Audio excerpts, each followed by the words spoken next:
একদিকে শিল্পাঞ্চল আশুলিয়ায় যোগ হয়েছে লোডশেডিংয়ের যন্ত্রণা, অন্যদিকে ইরান আমেরিকা উত্তেজনায় আন্তর্জাতিক বাজারে জ্বালানি তেলের অস্থিরতার আঁচ পড়েছে স্থানীয় পাম্পগুলোতে। এতে ব্যাহত হচ্ছে শিল্প খাতের উৎপাদন। বড় কারখানাগুলোতে উৎপাদন 30% কমে যাওয়ার আশঙ্কা করা হচ্ছে, আর বন্ধের উপক্রমে মাঝারি ও ক্ষুদ্র শিল্প প্রতিষ্ঠানগুলো। ধামরাই থেকে আরও জানাচ্ছেন শরীফুজ্জামান ফাহিম। দেশের প্রধানতম রপ্তানি আয়ের উৎস আশুলিয়ার পোশাক কারখানাগুলো। নিরবচ্ছিন্ন বিদ্যুৎ না থাকায় কারখানার চাকা সচল রাখতে একমাত্র ভরসা জেনারেটর। তবে জ্বালানি সংকটে চাহিদা অনুযায়ী মিলছে না ডিজেল ও ফার্নেস অয়েল।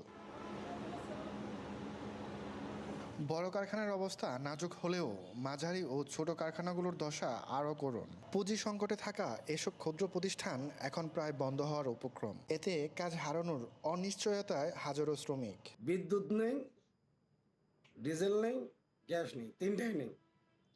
প্রতিষ্ঠান ঠিকভাবে 8 ঘন্টার জায়গায় 4 ঘন্টাও সাপোর্ট ঠিকভাবে পাওয়া যায় না। বিদ্যুৎ বিভ্রাট চলমান থাকে তাহলে আমাদের এই শিল্পকে বাঁচিয়ে রাখা আমাদের জন্য খুবই ডিফিকাল্ট হবে।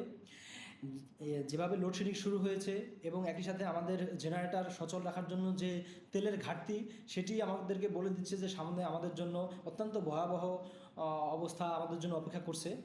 কারখানা মালিকরা জানান, পরিস্থিতি এমন চলতে থাকলে আগামী কয়েকদিনে উৎপাদন কমে যেতে পারে অন্তত 30%।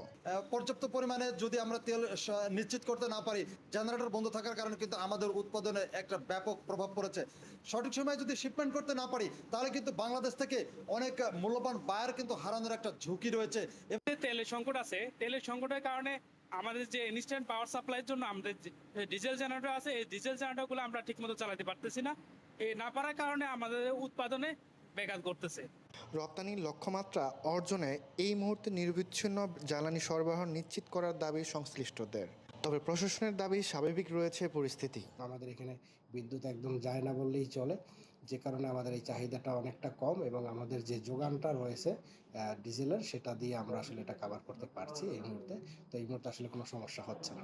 শিল্পাঞ্চল আশুলিয়ায় প্রায় 30 লাখ মানুষের জীবনযাপন নির্ভর করে প্রায় 2000 কারখানার উপর। উৎপাদন ব্যাহত বা কারখানা বন্ধ থাকলে ধসে যেতে পারে অর্থনীতির হৃৎপিণ্ড। এই এলাকাটি বিশেষ নজর দেওয়ার দাবি সংশ্লিষ্টদের।